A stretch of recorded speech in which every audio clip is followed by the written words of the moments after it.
नमस्कार दोस्तों, आप सबका हार्दिक स्वागत है। और आज हम देखने वाले हैं 5 इंपॉर्टेंट पजल्स जो कि आपके एग्जामिनेशन के लिए बहुत ही इंपॉर्टेंट होने वाला है। So let's get started. सबसे पहले आप अगर हमारे चैनल पर नए, सब्सक्राइब जरूर कर लीजिए। उसके साथ ही अगर आपको कोई भी डाउट आता है रिगार्डिंग एग्जामिनेशन, आप डायरेक्टली इट्स व्हाट्सएप ग्रुप के ऊपर पूछ सकते हैं, वो भी फ्री ऑफ कॉस्ट। इसको स्कैन करके जरूर ज्वाइन कर लेना।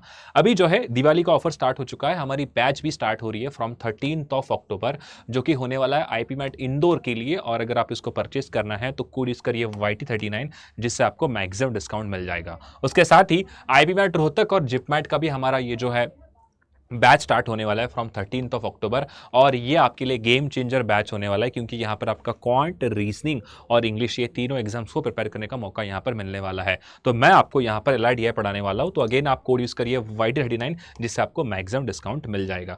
एंड अगर आप कोड लगाते हो YT39 तो 40+ आपको अगेन 2% का एक्स्ट्रा डिस्काउंट मिलेगा केवल इस कोड को लगाने के बाद। तो इसे जरूर जो है आपको अप्लाई करना पड़ेगा। और उसके साथ ये जो ऑफर है 13 अक्टूबर तक ये 17 अक्टूबर तक ऑफर चलने वाला है। जरूर इसको देख के एक बार परचेस कर लेना, ठीक है।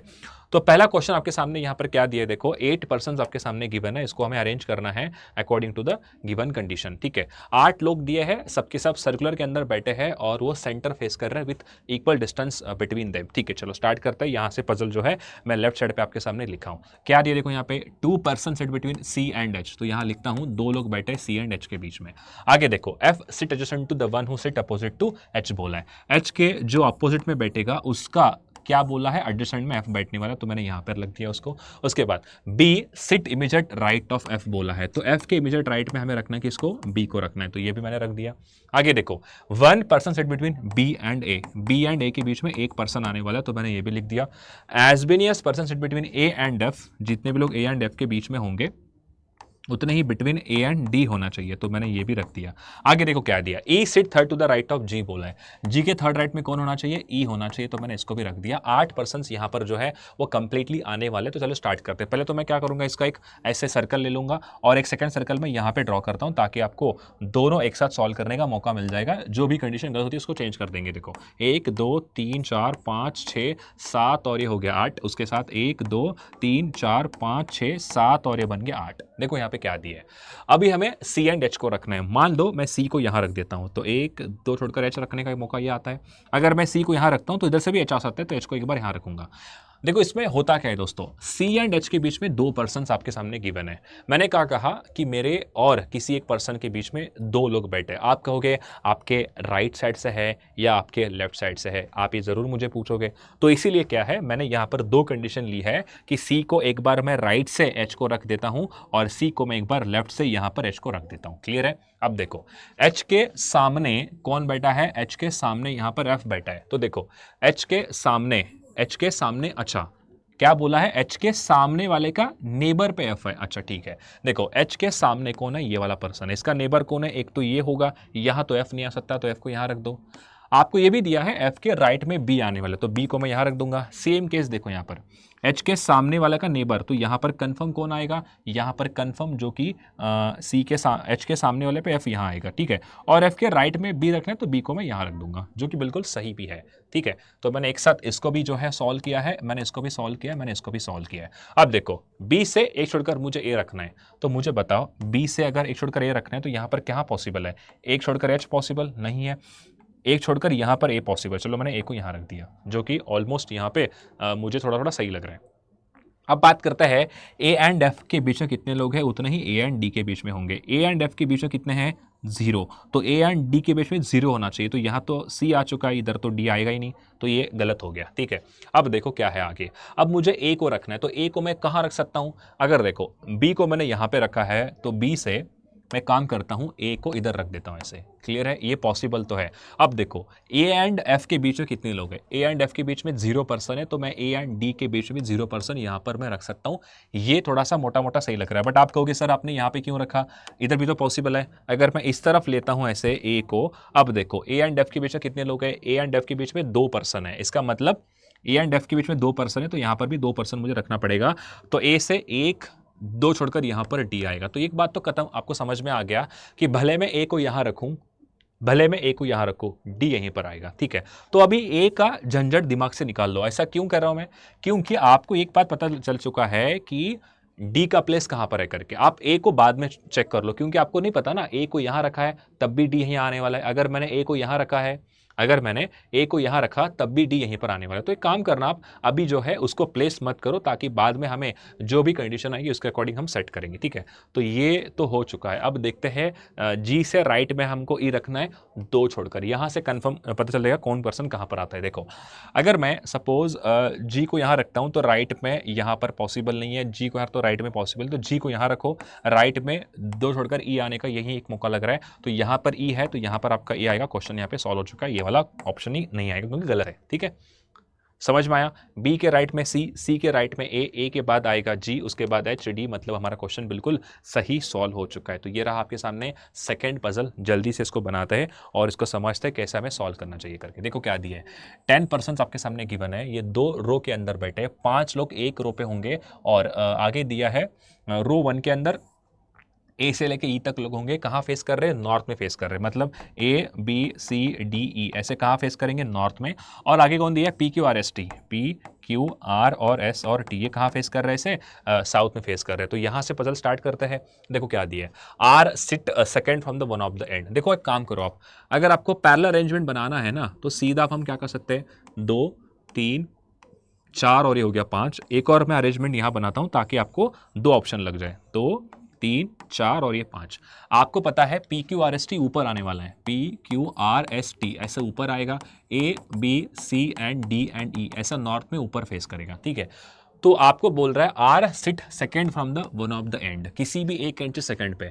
तो देखो एक तो एंड ये हो गया, एक तो एंड ये हो गया, तो मैं यहाँ पे रख देता हूँ आर को, यहाँ पर मैं आर को रख देता हूँ। आई बात समझ में। आगे देखो क्या दिया है, only 2% sit between R and the one who faces D.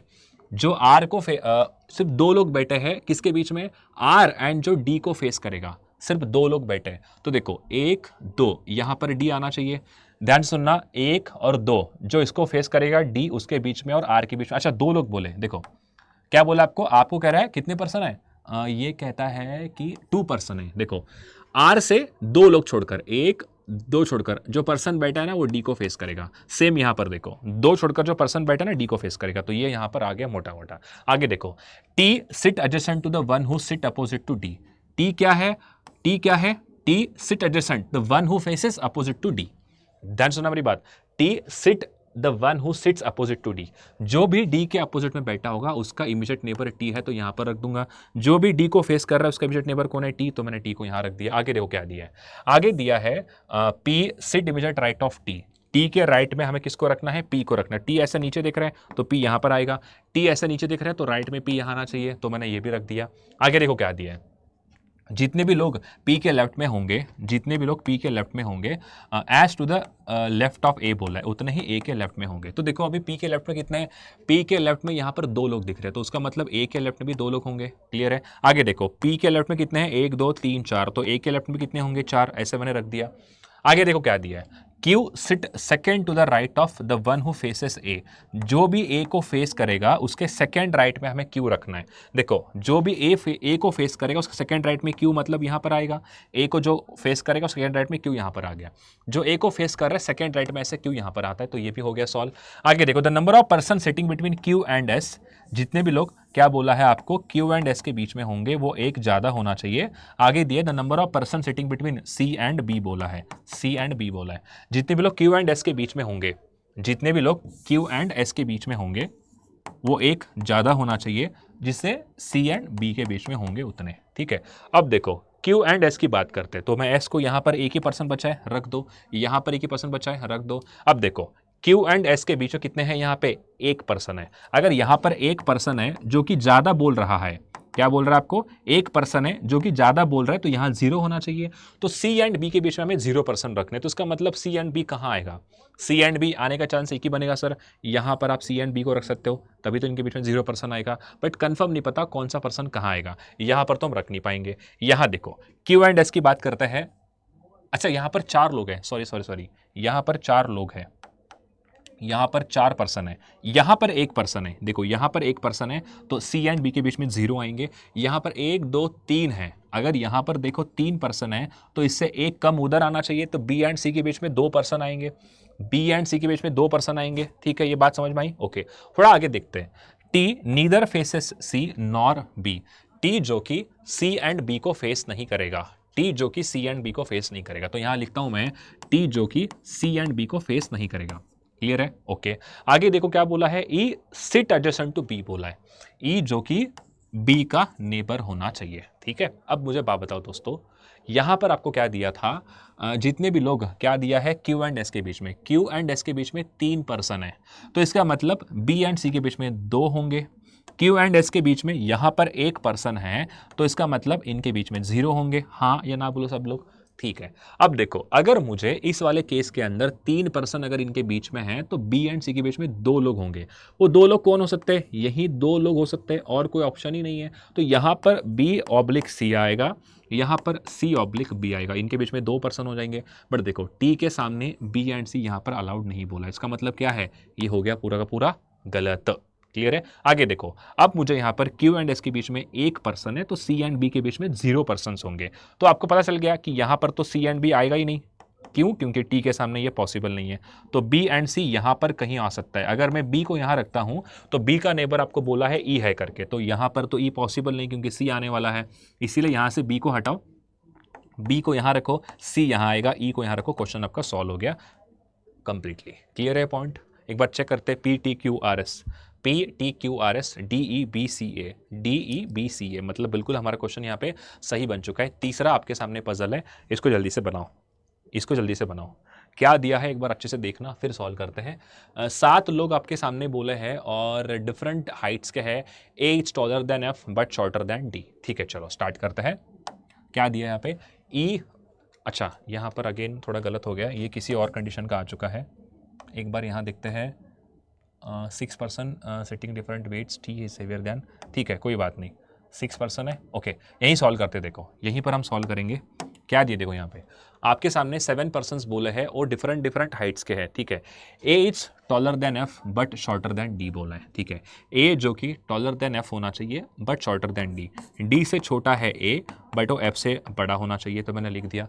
B is shorter than A but taller than F, B जो कि शॉर्टर है ए से, बी जो कि शॉर्टर है ए से, बट आगे बोला है टॉलर देन एफ है, मतलब एफ से ऊपर होना चाहिए बी और ए से छोटा होना चाहिए।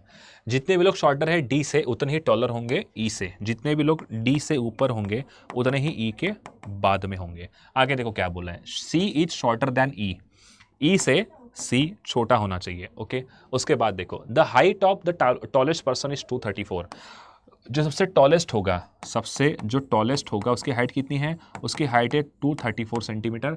और आगे बोला है and the height of second shorted person is 165, जो सेकंड शॉर्टेस्ट होगा उसकी हाइट कितनी है? उसकी हाइट है 165। ठीक है, चलो स्टार्ट करते हैं। देखो, मेन पॉइंट होता है पजल के अंदर सॉल्व करना, वो है आपका स्टार्टिंग पॉइंट कौन सा है करके। आपको पता चलना चाहिए कि स्टार्टिंग पॉइंट कौन सा होने वाला है करके। अगर आपको ये पता चल गया कि स्टार्टिंग पॉइंट कौन सा है, तो आपके लिए सॉल्व करना बहुत ही आसान हो जाएगा। तो देखो कैसे सॉल्व करते हैं। पहले तो मैं आपको रिकमेंड करता हूँ, let's go with the condition. 7, 6, उसके बाद है 4, उसके बाद है 3, उसके बाद है 2 एंड उसके बाद आएगा कौन? उसके बाद आएगा 1। तो मैंने पूरा का पूरा ऐसे यहाँ पे रख दिया है। अब देखो दोस्तों क्या दिया है आपके सामने। आपके सामने एक बहुत इंपॉर्टेंट चीज़ है, वो है जितने भी लोग डी के ऊपर होंगे उतने ही ई के नीचे होंगे। तो आपको एक पता होना चाहिए पेयरिंग क्या होता है करके। देखो, अगर सपोज मैंने डी को यहाँ रख दिया, अगर मैंने डी को यहाँ रख दिया तो ई आने का चांस ये बनेगा, हाँ या ना बोलो। उसके बाद अगर मैं डी को यहाँ रखता हूँ तो ई आने का चांस ये बनेगा। उसके बाद अगर मैं डी को यहाँ रखता हूँ तो ई आने का चांस जो कि ये बनना चाहिए। क्लियर है? उसके बाद एक और वाइस वर्सा आएगा, अगर मैं ई को यहाँ रखता हूँ तो डी यहाँ आ सकता है, क्योंकि जितने भी लोग डी के ऊपर होंगे उतने ही ई के बाद में होंगे। क्या ये पता है आपको चीज़? ये बनता है आपका पेयरिंग। ये सबसे पहला पेयर बनेगा ये वाला। उसके बाद पेयर कौन सा बनता है? 6 एंड बनता है 2 का। उसके बाद बनता है 5 एंड 3 का। तो ये बेसिकली पेयर बनते हैं। अब आपको क्या करना है, देखो यहाँ पर आपको क्या करना है, कुछ शॉर्टकट तरीके आपको लगाने हैं। कौन सा शॉर्टकट तरीका आपको लगाना है सर? देखो, आपको समझाता हूँ शॉर्टकट तरीका कैसा लगा जाता है। आपको इतनी कंडीशन लेने की जरूरत भी नहीं है, आपको सोचना है कंडीशन क्या दिए करके। देखो, आपको एक बात पता है कि डी और ई ये तो पेयरिंग बनने वाला है, ई के बाद आपको सी रखना है। थोड़ा लॉजिक लगाओ, अगर आप ई को यहाँ रखते हो तो सी आने के चांस कितने बनते हैं? सी 1, 2, 3, 4, 5 जगह पे आ सकता है। अगर आप ई को यहाँ रखते हो तो सी कितनी जगह पे आएगा? 1, 2, 3, 4, 5। उसके बाद अगर आप ई को यहाँ रखते हो तो 1, 2, 3, 4, मतलब अगर आप जितना ई को ऊपर लोगे उतना ही ज़्यादा सी के क्वेश्चंस के अंदर कंडीशंस आने वाले हैं। तो स्मार्टेस्ट तरीका क्या होगा यहाँ पे देखो, अगर आप ई को यहाँ रखते हो ना, ई के जस्ट बाद आप सी को यहाँ रखो, क्योंकि आपके पास एक ही कंडीशन बनता है सी रखने का। सी आने का सबसे रेयरेस्ट कंडीशन, सबसे मिनिमम कंडीशन यही बनेगी अगर आप ई को यहाँ रखते हो तो। आप कहीं पर रखो, अगर आप ई को यहाँ रख दिए, सी ये दो जगह पे आ सकता है, तो इतना गधा मजदूरी क्यों करना? आपके पास जब स्मार्टेस्ट तरीका है सॉल्व करने का तो ऐसा रख के देखो ना, अगर गलत हुआ तो बाद में हम चेंज कर देंगे। अगर ई यहाँ पर है तो D should be on this side. अब देखो आगे क्या है, आपको पता है दोस्तों डी के बाद ए एंड एफ है, ठीक है। अब यहाँ पर देखो डी के बाद आपको रखना है ए को, ठीक है, और ए क्या है, ए क्या है, ए के बाद आपका बी आने वाला है, और बी के बाद क्या है, एफ आने वाला है। आपको सीधा दिख रहा है ना यहाँ पे। तो बताओ मुझे, डी के बाद ए को अगर मैं यहाँ रखता हूँ तो बी यहाँ पर आएगा और एफ यहाँ पर आएगा। कितना आसान हो गया ये? कोई भी मेहनत लगा आपको? नहीं लगा। आप एक पर्सन बचा है उसको यहाँ रखो, क्वेश्चन ही सॉल्व हो गया। पूरा चेक करके देखो, आप पूरा का पूरा क्वेश्चन सॉल्व हो गया। अगर आप सपोज ई को यहाँ रखते हो ना, तो आपके पास दो कंडीशन आएंगे सी रखने के। अगर आप ई को यहाँ रखते हो तो एक और दो छोड़कर डी जो कि यहाँ पर आएगा। क्लियर है? आपको पता है डी के बाद 3% आने वाला है। डी के बाद कितने परसेंट आने वाला है? डी के बाद 3%। तो अगर 1, 2 और 3% यहाँ हो चुके हैं तो ई के बाद में सी कहाँ रखोगे? जगह ही नहीं बचेगा। इसीलिए स्मार्टेस्ट तरीका क्या था उसको सॉल्व करने का? यही वाला था। चेक करते हैं सबसे पहले कौन सा पर्सन जो बचा उसको रखेंगे, उसके बाद D A B E F. Check करो यहाँ पे डी ए, देखो D A B F E और सी आ गया। उसके बाद एच जो कि सबसे टॉप पे आएगा। देखो यहाँ पर एच सबसे टॉप पे आएगा, एक पर्सन बचा है, मतलब बिल्कुल हमारा सही बन गया। H D A B F E, H D A B F E, उसके बाद सी। ये था शॉर्टकट इसको सॉल्व करने का। जितने लोगों को समझ में आया होगा बहुत बढ़िया बात है। अगला आपके सामने है ये फोर्थ वाला, इसको अपन सॉल्व करते हैं। क्या दिए देखो यहाँ पे आपके सामने गिवन है 6 पर्सन्स है जो कि है P Q R S T U. उसके बाद डिफरेंट वेट्स होंगे, टी इज हेवियर दैन बोला है पी, तो सॉल्व करते देखो यहाँ पे क्या दिया है। 6 पर्सन्स होंगे, आपको बोला है यहाँ से स्टार्ट करो। देखो T is heavier than P but not heavier than Q. T is heavier than P, T जो कि पी से हेवियर होगा but not heavier than Q बोला है, इसका मतलब क्यू से छोटा होगा वो, मतलब वेट कम होगा उसका। आगे देखो S is not heavier than P, S is not heavier than P मतलब पी के बाद में एस आना चाहिए। उसके बाद देखो क्या दिया है, as been S person lighter than R is heavier than P. जितने भी लोग आर से लाइटर होंगे उतने ही पी से हेवियर होने चाहिए। Q is not the heaviest person among all, Q सबसे हेवीएस्ट नहीं है, तो सबसे हेवीएस्ट मतलब टॉप पे नहीं आएगा। उसके बाद देखो क्या दिया है, the weight of the second heaviest person 65। ठीक है, 6 पर्सन आएंगे, 6 5 4 3 2 1 मैंने यहाँ पे रख दिया। ठीक है, ये हो गया टोटल 6 पर्सन्स का अरेंजमेंट। देखो क्या दिया, आर एंड पी की बात करते हैं तो अगेन आप यही कॉन्सेप्ट लगाओ। पी के बाद हमको एक पर्सन को रखना है जो कि एस है, तो आप शॉर्टकट यहाँ पे ऐसा लगा सकते हो। अगर गलत हुआ तो चेंज कर देंगे। देखो अगर मैंने पी को यहाँ रखा तो एस यहीं पर आएगा, अगर आप पी यहाँ रखते हो तो 2 जगह पे एस आ सकता है, तो मैक्सिमम पॉसिबिलिटी जाएंगे। ठीक है, अब देखो अगर एस यहाँ पर है, अगर पी यहाँ पर है तो R should be on this side, क्योंकि पेयरिंग कैसा बनता है, पेयरिंग बनता है 5 और 2 का, पेयरिंग बनता है 6 एंड 1 का, पेयरिंग बनता है 5 एंड यहाँ पर 3 का। ठीक है, तो ये 3 पेयर बनते हैं, तो मैंने अभी के लिए यहीं पे रखा है, बाद में हम चीज़ों को जाके चेक करने वाले हैं। ठीक है, देखो अब एक चीज़ क्या है, पी से ऊपर हमें टी को रखना है और क्यू के बाद में टी आना चाहिए। क्यू सबसे टॉप पे नहीं है, अगर क्यू को यहाँ पे रखना नहीं है तो क्यू को यहाँ रख दो, टी यहाँ रख दो, क्वेश्चन ही सॉल्व हो गया। हुआ कि नहीं हुआ क्वेश्चन सॉल्व? बिल्कुल हो गया। एक पर्सन बचा है P Q R S T, एक पर्सन कौन है, पी हो चुका है, क्यू हो चुका है, आर हो चुका है, एस टी यू बचा, यू को रख दो, खत्म। तो कॉन्सेप्ट हमने क्या अप्लाई किया, पी के बाद दोनों ने एस कंडीशन दी है तो चुपचाप यहीं रख के स्टार्ट कर लो, मैक्सिमम किसके अंदर ऐसा ही आपका सॉल्व हो जाएगा। ये होता है शॉर्टकट और ये होता है स्मार्टेस्ट तरीका। ठीक है, चेक करो U R Q T P S बिल्कुल सही है, मतलब आपका सही हो चुका है। तो ये रहा 5th आपके लिए एज अ होमवर्क। अगर आप इसको डेली अटेंड करते हो तो आपका बहुत कॉन्सेप्ट जो है वो स्ट्रांग होने वाला है। तो इसको एज अ होमवर्क ले लो और इसका आंसर जो है आपको डिस्क्रिप्शन बॉक्स के अंदर बताना है सॉल्व करके, या तो आप व्हाट्सअप कम्युनिटी के ऊपर भी हमें पूछ सकते हैं इसका आंसर क्या है करके। क्लियर है? ठीक है, एक बात बताऊंगा, सीटिंग अरेंजमेंट एंड पजल का वेटेज है 8 क्वेश्चंस का, यानी कि ये 32 नंबर्स का होने वाला है आपके रोहतक और जिपमैट एग्जाम के अंदर। ये सबसे मैंने बताया है क्या, सबसे मैंने बताया है रेयर, मतलब कम केस में 8 आएंगे, 8 से 10 क्वेश्चन आपको देखने को मिलते ही मिलता है। अगर ये सीरीज आप अच्छे से देखोगे ना तो आपका बहुत जो है वो आगे जाके हेल्प होने वाला है। तो इसीलिए मैं रिकमेंड करता हूँ सभी को इसको ज़रूर जो है आपको ज्वाइन करना चाहिए डेली के बेसिस पे। तो मिलते हैं अगले क्लास में, तब तक पढ़ाई करते रहिए। Thank you so much, bye bye, take care.